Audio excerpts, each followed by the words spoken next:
How important do you think it is for dancers to build up their social media, not only within the dance community, but also for the chance of gaining any sort of sponsorship from larger corporations? I think social media goes hand in hand with your actual success. Um, it is a free tool that is given to us to market ourselves. It's a free tool to market um, our brand. And bgirl Jilu is a brand. Jilu is the person. So what I'm putting out there is the brand bgirl Jilu, and social media is giving me a platform for free to actually promote myself. So um, that's why I think taking care of your social media, it depends on what your goals are. But if you want to be a professional athlete, it is a really, really important tool. So um, yeah, at the end, it really depends on what people remember.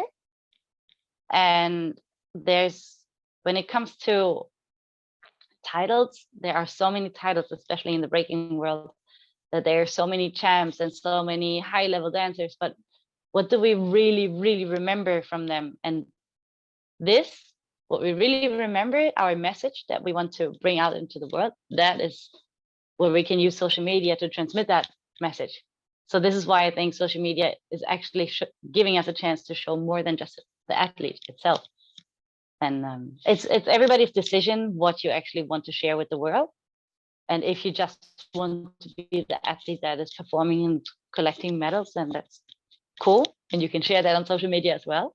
But if there's more behind your message, and if you want to share something that that you care about, then social media is, yeah, I think a great platform for that.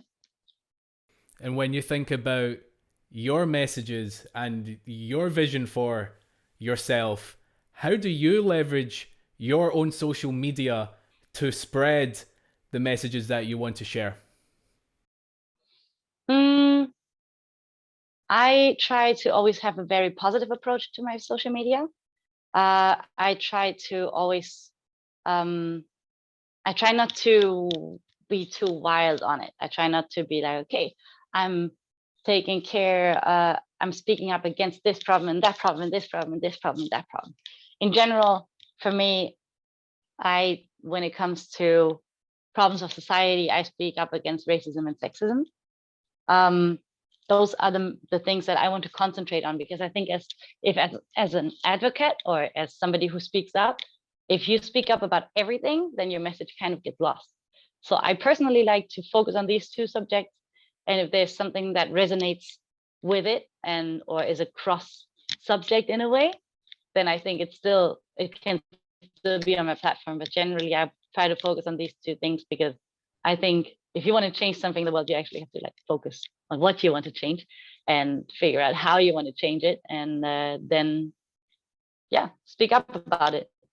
But then yes, I want to be um I do want to speak up about things that the world cares about at the moment. Um, but at the same time, I do try to keep a positive approach to it. So I am not sharing uh, war pictures. I'm not sharing um, violence. Even if I'm against the violence, I would share more a positive approach to how to change it, how to not be violent instead of sharing what is happening. So um, yeah, my approach is not to try to focus on the negative, but to focus how to transform the negative into into the positive. So when we talk about current subjects as a war, then for me it is not about what is happening, because I think there's lot of a lot of other platforms where you can find that out. And I'm not a journalist, so I don't think it's my task to share information. My task would more be, okay, what are the sources where we can help? What are the attitudes that we can have towards what is happening? So I don't think that it's good for me to share information where I don't even know if it's true or not. So I rather go for like, how can we make it better now? How can we help the situation now? And a lot of people will listen to this and they'll hear what you've said and they'll think, that makes a lot of sense. I don't understand why I'm focusing on the negatives all the time. I'm just going to focus on what I can do to help and my messages, and I'm probably going to have a better time on social media.